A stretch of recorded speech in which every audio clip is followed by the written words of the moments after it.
Salve, salve, galera! Sejam muito bem-vindos ao Dynamo Cast, diretamente da FebraBanTech 2025. Eu sou o Teco Medina e estou aqui com a missão de trazer assuntos quentes dos corredores da FebraBanTech, falando sobre inovação, sobre tecnologia, sobre coisas que afetam o seu dia a dia e coisas que ainda vão afetar muito a sua vida, como é o caso do assunto de hoje. Talvez uma coisa que você já devesse estar desesperado, mas talvez assim como eu, você não tem a menor ideia o que seja isso.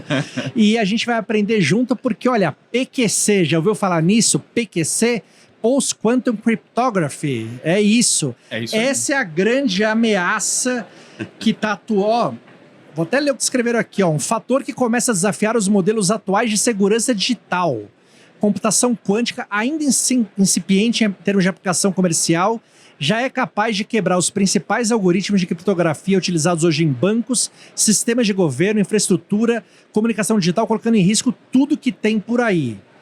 Você falou que é a nova Guerra Fria. Você falou que a gente está perdido. Então, caro ouvinte ou espectador, aperte os cintos, porque olha só, estamos aqui com o papa de tudo isso, João Aragão, do Banco Inter, que vai tentar acalmar a gente, dizer que a gente corre perigo, mas ele tem a solução. E com o Alexandre Gomes, da Dynamo, que disse que a gente está correndo perigo e a Dynamo tem a solução. Também. É isso? Também. Então vamos lá, vamos começar pelo princípio de tudo. O que é isso? Por que a gente está falando disso aqui agora? E caras como eu, que só quero um time com 2 volantes e um camisa 9 que faça gol, por que eu tenho que me preocupar com isso? Bom assunto, né? Vamos lá, João. Quer começar? Pode Começa, João. Boas honras para você. Obrigado, meu amigo. Realmente é um tema intrigante, mas mandatório, essencial, primordial, principalmente que eu vou tomar como caso de uso aqui o ecossistema financeiro. Tá. Pode ser o brasileiro ou pode ser qualquer um no mundo, tá? Então imagine que eu tenho... Vamos pensar daqui a 10 anos, a gente vai de trás para frente. Imagine que em 2035 eu tenho um computador quântico que ele possa, sem erros, pegar todo o meu esquema de... Você usa VPN? Uso. Para acessar a sua empresa? Você também deve Uso, usar mas não sei se eu posso falar que eu uso. Posso? Pode. Posso. A VPN é para você criar aquele canal seguro. Sim. Agora imagine que existe um computador que ele possa quebrar toda aquela comunicação e aí atrair ou capturar toda aquela informação que está passando naquele canal seguro. Tá. Então, essas são hipóteses, tá? Se a gente tiver um computador com correção de erro, que é um computador quântico, ele é muito baseado ali em ruídos e tal. Então, se eu tiver essa possibilidade de até 2035, hoje eu vi, por exemplo, que a IBM lançou um post falando que esse tipo de ameaça até 2033 ainda não seria possível com o computador quântico dela. Mas existem várias outras empresas ao redor do mundo que poderiam fazer essa quebra desse esquema de chave pública-privada. Tá. Então, se você for pensar hoje, o que usa esse esquema de utilização de uma chave privada, uma assinatura digital, por exemplo, o Pix. Por exemplo, essa nova plataforma do Banco Central chamada Drex. Ele usa um sistema de assinatura digital. Então, eu vou tentar, vamos assim, minimizar esse, não o risco, mas tentar dizer que ele está tão próximo de nós, mas talvez a gente nem saiba. Então, por exemplo, se você faz uma transação Pix hoje, ela é segura por causa de um processo de assinatura digital. Sim. E por causa de uma VPN entre o Banco A e o Banco Central. Então, essa é a hipótese que em 2035. O que está sendo feito hoje? Esses algoritmos de criptografia pós-quântica, existem algumas que são formatadas ou catalogadas pelo NIST, que é um órgão ali de segurança americano. Exato. Mas existem também outros padrões internacionais. Se a gente for pensar aqui num problema geopolítico, você acha que o país A acredita totalmente no país B? Tenha certeza que não. Não. Então, existem alguns trabalhos sendo realizados em paralelo que não somente esses padrões americanos sejam... O mundo real do dia a dia e o dark world, é isso? Exatamente. Então, imagine que tem do mesmo jeito que se pensa no mal, se pensa no bem. Então, esses algoritmos, eles são, quando eu falo PQC, que são algoritmos de criptografia pós-quântica. Então, tem-se a hipótese que eu vou chegar nesse computador quântico em 35, isso aí é um intervalo de tempo, e que ele possa quebrar, por exemplo, a sua conta no seu banco, essa comunicação com o Banco Central, comunicação entre bancos e assim por diante. Mas ele vai quebrar... O que ele vai... Ele vai quebrar... Ele vai impedir que eu faça ou ele vai roubar os dados ou vai roubar o dinheiro? Ele vai descobrir a senha. Exato. Né? Porque o que acontece? O que é a criptografia? A criptografia, ela vai embaralhar os dados, criar uma... Criptografia é uma função matemática, não quero entrar muito no detalhe técnico, né? Mas ela é uma função matemática que ela pega uma informação sua, embaralha de tal forma que é muito difícil de você fazer o processo inverso, tá? De uma maneira muito simples, tá? Tentando explicar, a criptografia, ela utiliza funções armadilha. Sabe aquela armadilha de peixe, que o peixe, quando ele entra, ele não consegue escapar? É a mesma coisa na matemática, tá?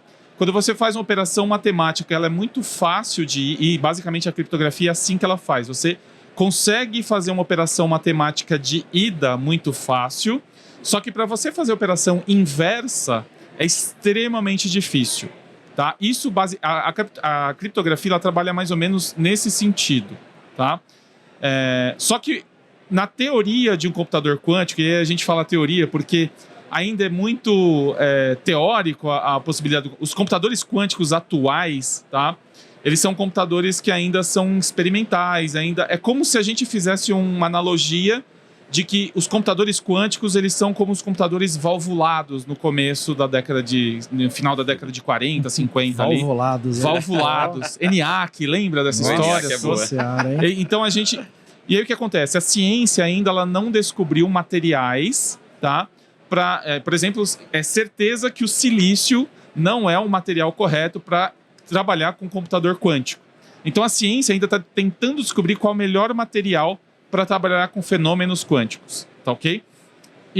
Só que assim, na teoria, quando o computador quântico for viável e ter um poder de processamento rápido, este cálculo reverso, esse cálculo matemático para descriptografar esta informação, seria quebrado em segundos. E o objetivo seria roubar dados, roubar dinheiro... Seria o caos na Terra. Imagine você entrando na sua conta, hoje ela é trancada, fechada. Imagine que eu tenha essa chave e consiga abrir. Eu roubo o seu dinheiro e você nem vai ficar sabendo. Seria... Nem o banco. Nem o banco? Nem o banco. Na verdade, você vai ter esse roubo, mas na verdade você não vai saber quem fez ou como fez. Simplesmente o dinheiro sumiria. Sumiria. Seria o caos. O caos. Seria a anarquia completamente. Seria o caos na Terra. Mas ele tocou no ponto interessante. Qual que é o ataque hoje? É o Harvest Now, Decrypt Later. Isso. Então eu roubo hoje e decripto depois. Esse é o ponto. Por isso que a gente tem que estar preocupado agora. Ninguém sabe ao certo, e aí é onde a gente entra na questão da Guerra Fria, e aí entra a guerra de informação. Se China e Estados Unidos descobrirem um computador quântico, nenhum vai falar para o outro que tem um computador quântico. Por quê? Porque se eu tenho um computador quântico, eu sou capaz de descobrir todos os segredos que a China tem e vice-versa.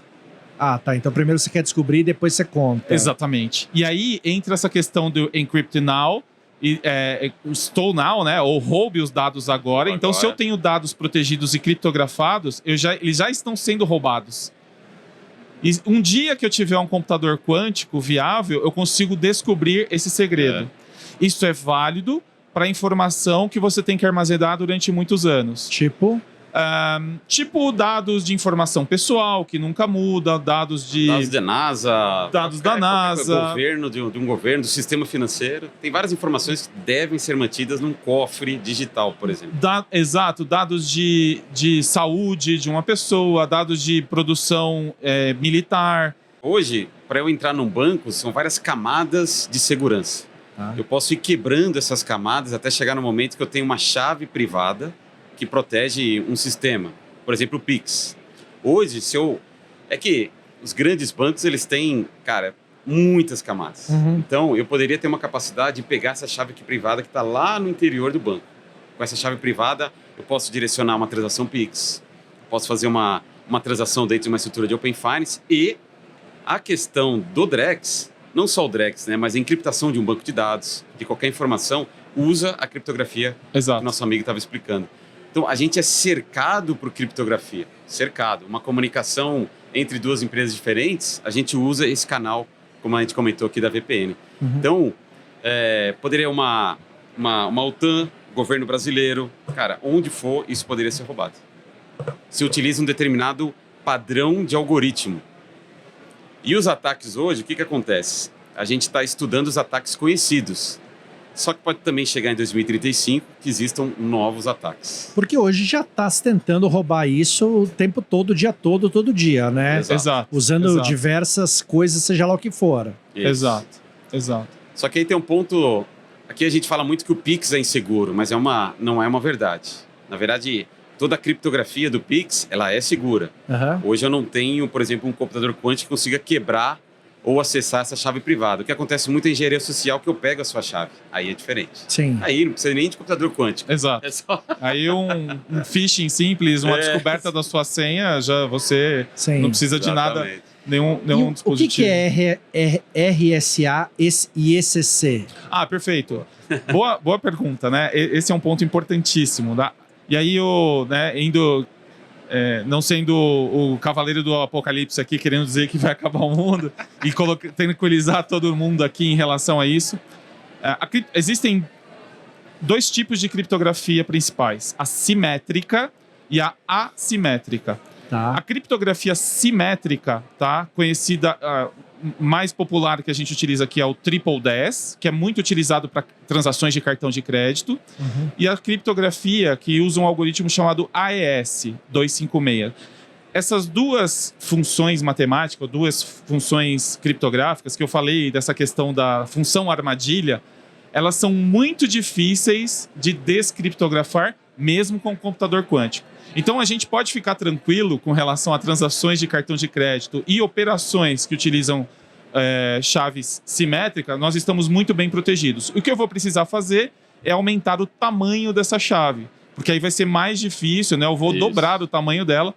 Mesmo com um computador quântico viável e possível, eu vou ainda assim estar protegido. Então a recomendação é que eu proteja ou criptografe os meus dados com chaves simétricas. O problema da criptografia simétrica é que, às vezes, eu preciso transportar essa chave. Eu criptografo aqui, só que a outra pessoa, para ela descriptografar, ela precisa da mesma chave. Então, eu tenho que transportar esta chave. Para fazer o transporte dessa chave, hoje, atualmente, nós utilizamos as criptografias assimétricas. A criptografia assimétrica mais popular é a RSA, e as curvas ECCs, que são curvas elípticas. Tá? A criptografia assimétrica, ela teoricamente seria muito mais fácil de fazer a quebra da computação quântica. Então a criptografia assimétrica é onde você utiliza na VPN, é onde você utiliza para fazer algumas assinaturas digitais. Então esse tipo de criptografia estaria comprometido sim. Tá? Então, qual que é a recomendação? Né? E esse é onde entra um ponto. Né? E nós estamos aqui, inclusive, lançando, né, equipamentos com a criptografia pós-quântica. São algoritmos, tá, que têm resistência quântica, são matematicamente muito mais fortes do que o RSA e as curvas elípticas. Tá? E o próprio NIST, que é o órgão americano que regulamenta isso... O NIST é americano ou é internacional? É americano. Só que ele usa a base, né? Toda a base do mundo utiliza ele como referência. Então, mas o NIST está lá no mundo real regulando. Sim. E tem alguém fazendo um computador quântico para quebrar isso tudo. Mas, por exemplo, a IBM hoje, passou até nos jornais recentes, a IBM está desenvolvendo um computador quântico. Só que...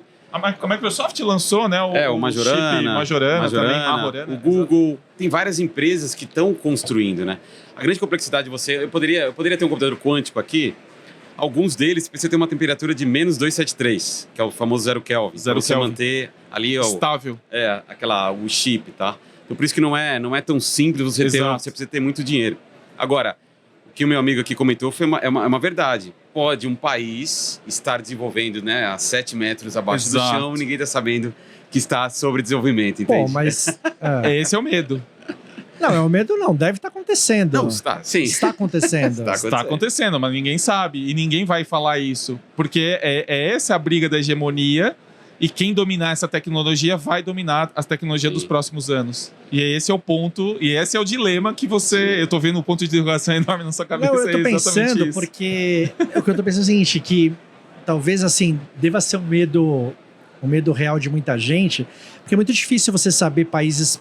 Eu não sei se a Rússia é uma potência de alguma coisa, mas... A China mas e a Rússia, então, elas estão a China, sem juntas. dúvida. é difícil você saber o que acontece nesses lugares, né? Difícil. E eles não vão falar. Não, eles não vão falar e você não é louco de procurar também, né? E se você talvez descobrir, talvez você não sobreviva. Exatamente. Então, isso. mas o ponto é o seguinte, eu falei uma data aqui, 2035. Tá. Aqui no Brasil, eu não vejo tanta gente falando sobre isso. Não. Esse é um problema, tá? Porque eu fui fazer uma palestra sobre isso para 30 bancos centrais em Dubai há 2 semanas atrás. Tá. Tinha muita gente interessada, mas muita. A galera de segurança, porque eles querem se programar e criar meio que um plano de migração até 2035. Para não chegar em dezembro de 2035 e falar, agora eu vou implementar uma solução PQC. Tá. Então, a gente precisa criar esse plano e principalmente, né, não só principalmente, mas a maioria das empresas, porque, cara, tudo utiliza criptografia. Hoje, nossos cofres digitais, eles são baseados nessa criptografia. Criptografia, celular, basicamente tudo que você usa hoje, o seu carro, chave da porta da sua casa, portão WhatsApp, eletrônico, comunicação no WhatsApp, tudo. E aí, quando você falou isso, as pessoas se interessaram. Lá sim, porque eles já pensaram, cara, tem um padrão NIST, tem um plano de migração, por exemplo, de UK, do Reino Unido. Tá. O pessoal quer montar um plano para meio que se virar uma referência, como se fosse um guia para você, cara, se seu banco de dados está encriptado, se para proteger seu sistema de pagamento instantâneo, como o Pix, uma CBDC. Uma CBDC é a moeda emitida pelo Banco Central. Então, todo esse tipo de sistema que depende de criptografia, eu não posso começar daqui a 5, 10 anos a pensar nesse tipo de coisa. Uhum. Então, qual que é o plano ideal? Eu tenho a criptografia clássica, com RSA, com AES. Eu acrescento esse algoritmo de PQC. Eu vou migrando aos poucos. Então, é um planejamento para você ir caminhando até... Se você tiver a supremacia quântica, que é o Quantum Day, que tem nesse intervalo aí de aproximadamente 10 anos, a gente já esteja protegido. Exato. Então, assim, existe esse medo que é iminente. Eu estive na RSA o mês passado e eu acho que foram as primeiras interações que eu tive com o americano, onde eu percebi que o americano está muito assustado, muito com medo. Eu acho que talvez você tenha... Foi a primeira vez que eu senti um americano com orgulho ferido, assim, de que, olha, tem uma nação com um poder de tecnologia maior do que o meu. E ele, talvez na Guerra Fria, mas eu era menor, eu era pequeno naquela época, não sei como era a interação com os americanos, não sei como foi, né, o Sputnik lá na Rússia, e eles com medo da Rússia botar, mas talvez seja o mesmo medo que eles passaram nessa época, tá? E é esse medo que eles estão colocando. Existe essa agenda do NIST até 2035 e a gente precisa se preparar, né? E, obviamente, o sistema financeiro é o primeiro a ser vulnerável a uma supremacia quântica. Até porque também, se você tivesse que destruir alguma coisa de algum país, você destrói isso, separa tudo, né? Exatamente. Você fragiliza ou coloca dúvidas sobre a confiança disso. Exato. Você bagunça o país de vez, né? Criptomoedas também. Então, a gente está falando do mundo regulado, mas também a gente pode caminhar para o mundo das criptomoedas. Exatamente. Das pessoas terem criptomoedas. Não, elas podem ter as criptomoedas. Perderem, quebrar a segurança da rede Bitcoin e da rede Ethereum. Porque a rede Bitcoin e a rede Ethereum utilizam ECC. Isso é o caos, velho. É o caos. Por isso que... Não é só o mundo regulado de geração de dinheiro, não, é o mundo também de criptomoeda, é o DeFi, tudo isso. É tudo. Pô, daqui a 10 anos eu tô vivo, pô. Nós também. Não pode ser daqui a uns 30, 40, pô. Então, mas isso que é o legal, que é o trabalho precoce, né? É um trabalho ótimo, precoce. Mas se a gente se prepara... Porque assim, ó, vamos tirar um pouco esse medo também. Calma que não é o fim do mundo, não é... A gente tem uma ideia, né? E hoje, ainda mais com inteligência artificial, vamos lá. O computador quântico, ele ainda, como eu disse, se a gente for fazer um comparativo com o computador do passado, ele ainda é um computador valvulado, ele é o ENIAC, ele tá na idade do ENIAC. Tá? Não sabemos qual é o material, não sabemos... Os computadores quânticos que existem hoje, para eles rodarem, para eles funcionarem, eles são computadores estatísticos. Tá. Eles não são computadores determinísticos. E o que isso significa? Se eu falar 1 mais 1 para o computador quântico, a sua calculadora para o seu celular, se você fizer 1 mais 1 é 2 e você tem certeza que é 2. No computador quântico hoje, você tem que rodar milhões de vezes esse comando. E ele vai falar, olha, provavelmente eu tenho 90% de certeza que 1 mais 1 é igual a 2. E o computador quântico é assim que funciona. Tá? Ele ainda não é um computador determinístico. Tá? Mas ele tem um poder de processamento grande, suficiente, para resolver cálculos, né, e matemática para quebrar esse tipo de criptografia. Ele não é bom para fazer diversos trabalhos que um computador tradicional tem. Ele é péssimo para fazer algumas operações. Tá. Mas para quebrar um algoritmo, uma criptografia... Por força bruta, né? Por força bruta, tá? Teoricamente, ele seria viável. Mas ainda ninguém tem isso ao certo, se realmente Mesmo funciona. essas grandes big techs que vocês falaram... Ainda não tá. Ainda não tem. Se você pegar, por exemplo... Elas falariam se elas tivessem? Não, também. Olha, mas eu achei legal esses reportes, né? Pode então... Tem aquela questão, aquela máscara, Marketing, né? O marketing, o PR, né? Se apresenta para todo mundo. Olha, não cheguei, mas por detrás você já tem um avanço tecnológico. A gente não Existe sabe essa hipótese também. E esse é um jogo de... A criptografia é uma tecnologia de guerra. A criptografia dominou o mundo durante muitos anos. O Império Egípcio utilizava os hieroglifos, né? Você não entendia, não sabia. Depois veio o Império Romano com a cifra de César. E você não tinha. E aí, na Segunda Guerra, eu acho que você deve ter assistido o filme lá do Alan Turing, né? O Enigma, né? A máquina chamada... Eu tive o prazer, eu fui lá no computador ao Museu da Computação, eu vi uma... Pô, eu fiquei bastante... Eu vi o ENIAC? Eu tenho uma foto na estátua dele lá em Manchester. É mesmo? Do Alan Turing? Em Manchester. Ele foi reconhecido agora, né? Dá dó, viu? É? Estatuazinha Michuruca na pracinha Michuruca, viu? É mesmo? Fiquei triste por ele, viu? Pô, mas o filme... o cara é o pai de tudo, deram um negocinho aqui. Só pra você ter uma ideia, eu fui até a praça, passei na praça, não vi nem a praça nem a estátua. Caramba! Aí eu falei, pô, mas peraí, tinha que estar pra trás. Voltei, aí falei, pô, isso aqui é a praça? É a praça. Então, cadê a estátua? Tinha lá um bonequinho ali, uns homeless ali do lado. Eu falei, pô, mano, o cara... Sacanagem. O cara ganhou uma guerra, fez tudo o que ele fez, tem uma estatuazinha dessa. Ele é muito pior que a do Kun Agüero no Manchester City. Muito pior. Pior do que... Pois é. E justamente, né, todo esse processo, né, de descriptografia, a partir da Segunda Guerra, a partir da quebra da máquina do Enigma, toda essa tecnologia de criptografia foi evoluindo muito rápido. Porque cada vez mais, né? E aí os tempos de evolução, e isso aconteceu com a humanidade de uma forma geral, né? Toda tecnologia que surge, ela vai cada vez mais... E a criptografia, ela sempre tem que estar um passo à frente. Sempre. Sempre tem que estar um passo à frente. E agora, a gente está num momento de repensar a criptografia, porque a gente está na iminência de talvez um dia, e aí por isso 2035... Estar um passo atrás, né? A tecnologia está um passo atrás, mas a criptografia tem que estar um passo à frente. Então por isso que a gente precisa ter algoritmos resistentes para que se um dia a gente tiver um computador quântico viável, nós estaríamos protegidos. Exatamente. João, o Ale tá bem claro que ele é maluco. Ele já teve aqui em outros podcasts aqui, eu já tenho a imagem formada dele que ele é louco. Mas assim, caramba. É que agora que me caiu a ficha, assim, você trabalha num banco, no Banco Inter, né? Um banco que meus filhos têm conta digital. Eu também. Eu tenho ações. A gente vai lá, faz um Pix. Perfeito. O Banco Inter recebe, passa o cartão de crédito e tal. E você tá indo para Dubai alertar. Tipo assim, por que o banco tá tão preocupado com isso já? O que você tá alertando o banco? Assim, é um assunto lá dentro. Sim, vamos lá. Existem áreas nos bancos que eles trabalham com computação quântica. Por exemplo, eu posso criar um catálogo de investimento para você, baseado em computação clássica, e computação quântica eu posso comparar.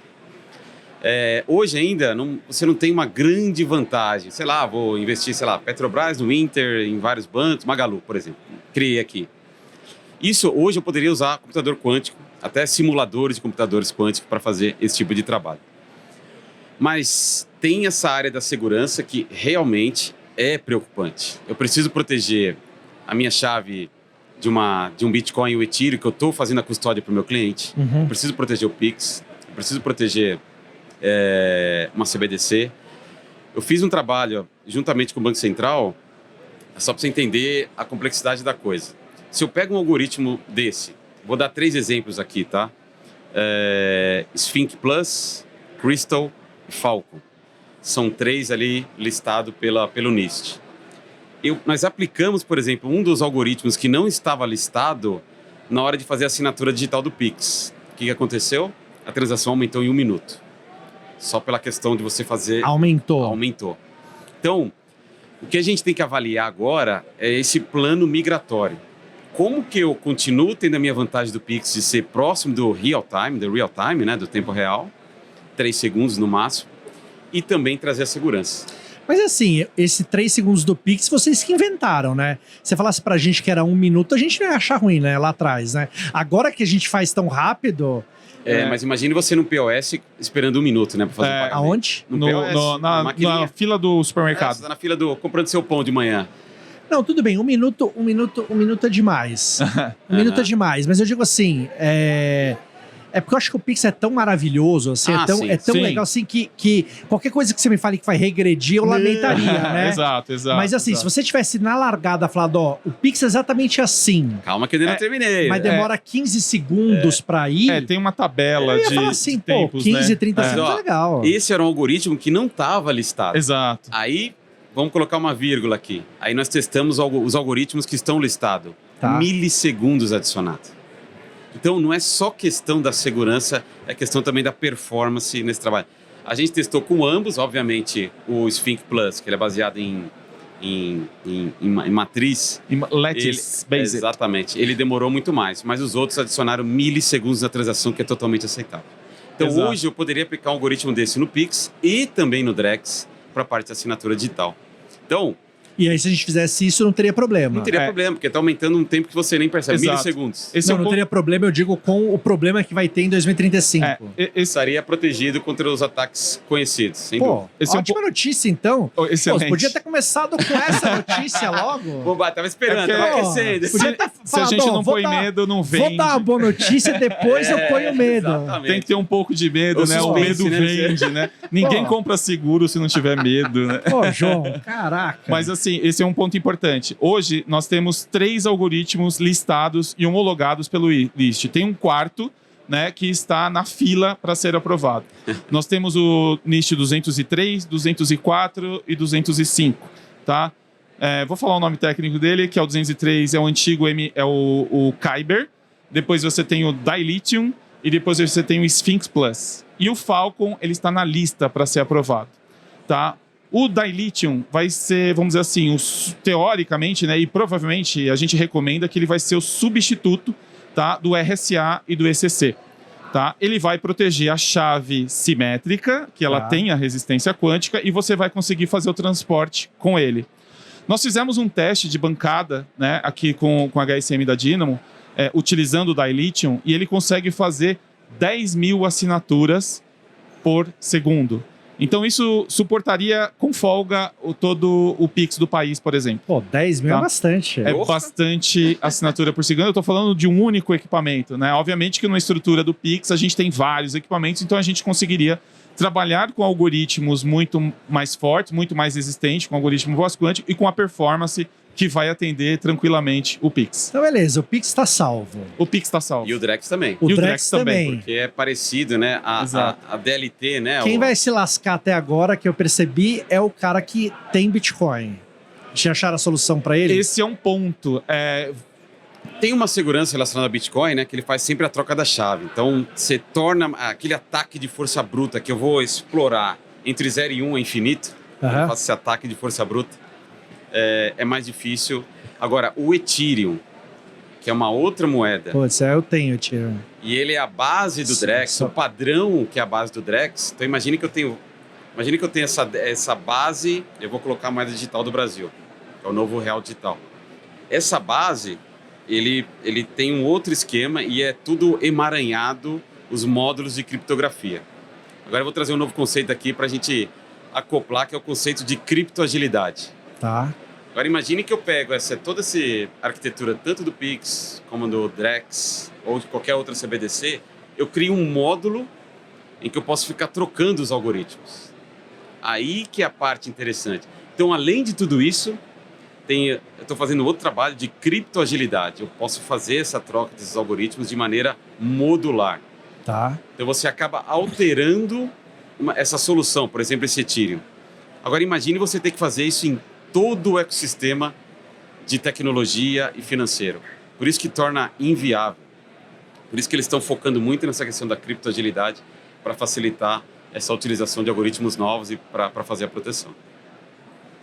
Exato, tá com o coraçãozinho mais tranquilo. Sabe o que eu tava pensando agora? Eu tava pensando que se o meu pai, os amigos do meu pai estiverem ouvindo, quando estiverem ouvindo, um ia falar pro outro, eu falei que o negócio era papel e caneta. Na época do papel e caneta não tinha isso, essa confusão caderneta toda. Criptografado, quântico. Olha só, está exposto. Papel e caneta não, você punha no bolso e pronto. Eu lembrei de uma história agora que os caras no espaço, né? Os americanos se matando para usar caneta, né? A Bic no espaço. Os russos falavam, usa lápis, você quer só anotar? Exato. A Rússia. Foi a Rússia? Foi a Rússia, exatamente. Né? A NASA, sei lá, desenvolveu Por que você quer usar caneta? Né? Pô, foram lá, desenvolveram uma caneta, investiram milhões para desenvolver uma caneta, o russo foi lá, tirou um lápis escrevo. Resolveu o problema.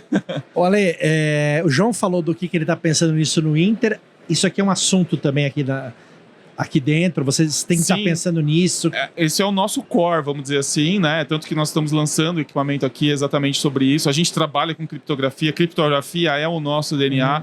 Então, por isso que a gente tem que saber exatamente todas as normas, todas as performances, os detalhes de implementação da criptografia, porque esse é o nosso dia a dia. A gente tem que... E nós fornecemos, né, solução para o Banco Central, para os grandes bancos. Mas, tipo, agora além do HSM, vocês têm que dar já isso, já tá pensando em tudo isso. Sim, além disso, nós estamos trabalhando com os clientes justamente para fazer todo o inventário, né, de criptografia dos nossos clientes. Então, muitas vezes o cliente não sabe quais são os pontos de falha que ele tem ou quais algoritmos que ele está usando em determinadas aplicações, em determinados sistemas e precisa rever isso e fazer um levantamento, né, de que tipo de criptografia que ele está fazendo, onde que ele está pondo em risco, principalmente nas comunicações, nas transações, tá? E como eu disse, os algoritmos simétricos são muito resistentes, tá? Os assimétricos, que são mais difíceis, mais fáceis num suposto computador quântico. Tá? Então, são principalmente na parte de comunicação e de transação, transporte e assinatura digital que a gente precisa tomar cuidado. Se vocês tivessem que chutar onde vai sair esse computador, quando a gente lê no jornal que saiu, aonde ele está? Ou de que empresa ele é? Recentemente eu li um paper de um chinês e aí gerou um buzz. Eu falei, e esse assunto, como a gente tem que ler todo dia, um chinês conseguiu quebrar o RSA. Aí, pô, vamos ler, né? Vamos ler.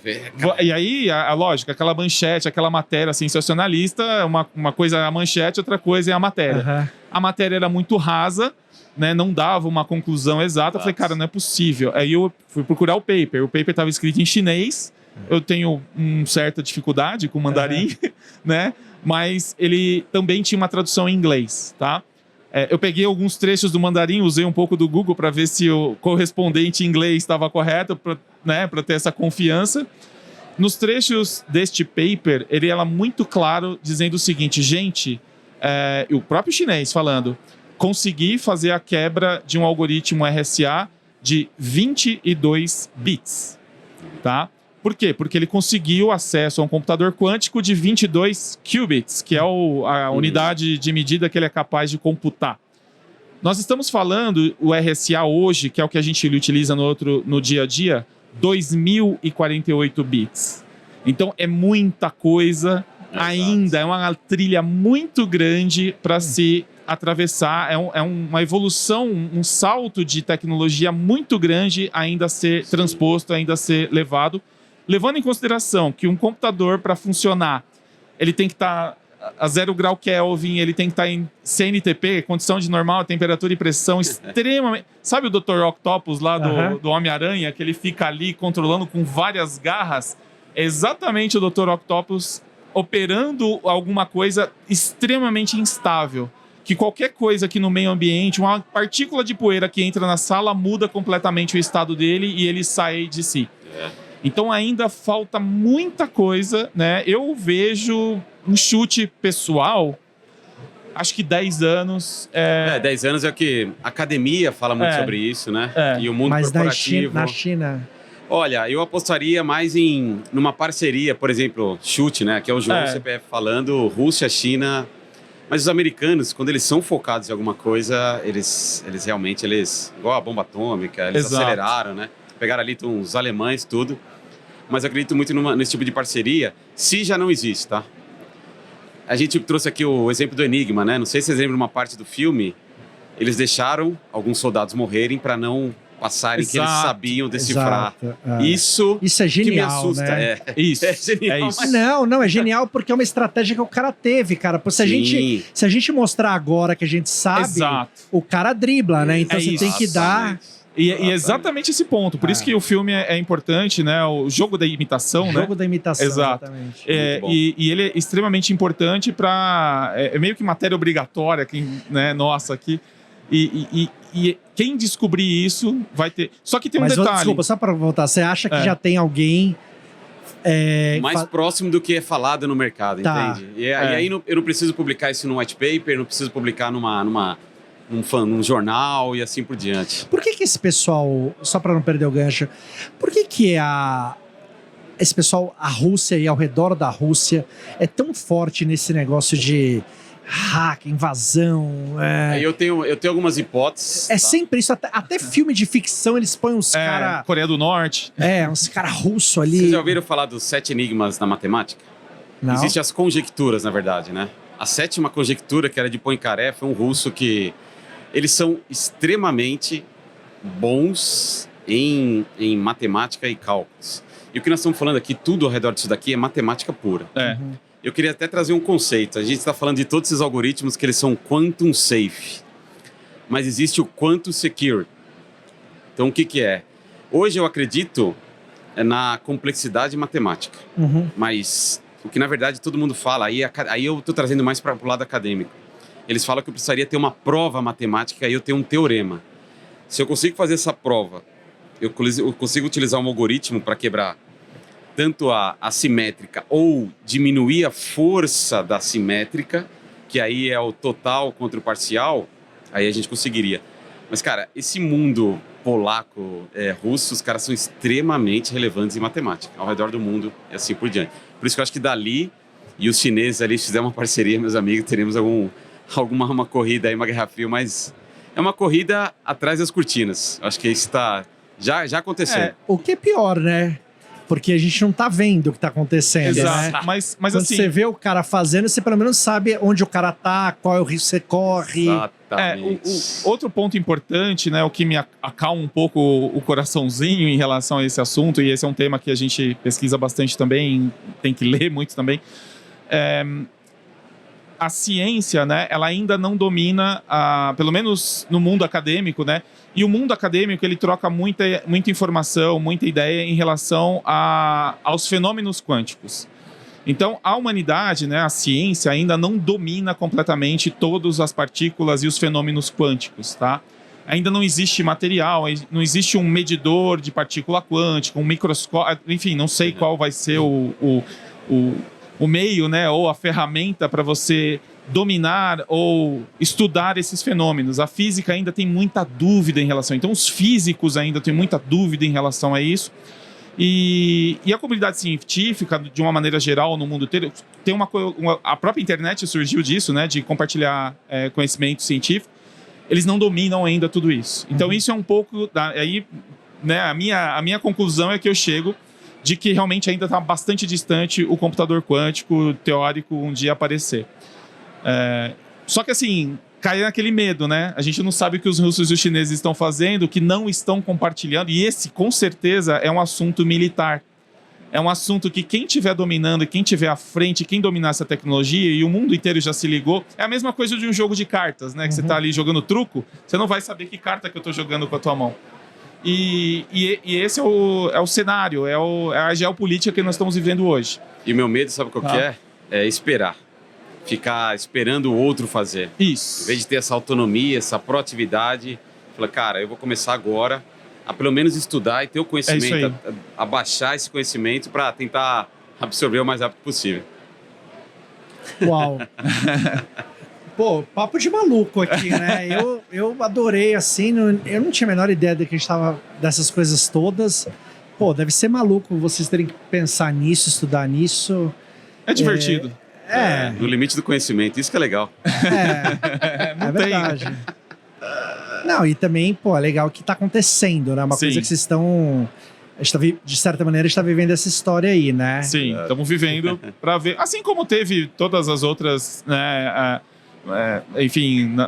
evoluções ao longo da humanidade, a gente, obviamente que esse assunto aqui para nós hoje é um super novidade, mas daqui, sei lá, 10 anos vai ser um assunto corriqueiro nosso do dia a dia. O bom é que, como vocês deram essa aula aqui, eu posso inferir que o cliente da Dynamo e o cliente do Banco Inter, em ambos os casos, não preciso me preocupar. É isso aí. É isso aí. É isso aí? Com certeza, obviamente a gente está aqui para ajudar, né? Eu também tenho conta do Banco Inter. Eu também, né? Então, por motivos óbvios, minha família, né? Precisa proteger minha família. Por favor, quando você tiver na dúvida se está protegendo, manda um WhatsApp pra gente, nos avisa antes, por favor, depois não adianta, tá bom? Fazer uma transferência. Mas assim, existe uma agenda, né? Como eu disse, não sou o cavaleiro do apocalipse aqui. Existe uma agenda dos próximos 10 anos do mercado, das pessoas irem se adaptando e se preparando, absorvendo, mudando de um dia para o outro que essas coisas mudam, né? Ou que acontecem. Né? Um computador quântico, por exemplo, vai ser muito difícil você ter um celular quântico ou um computador quântico caseiro, que alguém vai ter acesso a esse tipo de informação. Não é tão simples assim popularizar isso. E tem questões mercadológicas, por exemplo. Tem muita tecnologia que ainda não é lançada, porque não adianta você lançar uma tecnologia hoje e matar as outras, sendo que você tem que... O legado, né? Exato, legado e até mesmo ganhar dinheiro com aquela tecnologia que ainda existe, entendeu? Não faz sentido você ter uma televisão de 32K se a de 8K atende perfeitamente. E o que a gente nem comprou ela ainda. Nem comprou ela. Exato. Entendeu? Esse é o ponto. Tá, okay? João. Sabe uma coisa legal, só para finalizar aqui? Eu gosto de fazer uma comparação com a ferrugem. O ecossistema, imagine aquela grade que tem na sua casa na praia, que ela é totalmente sendo afetada pela oxidação da praia.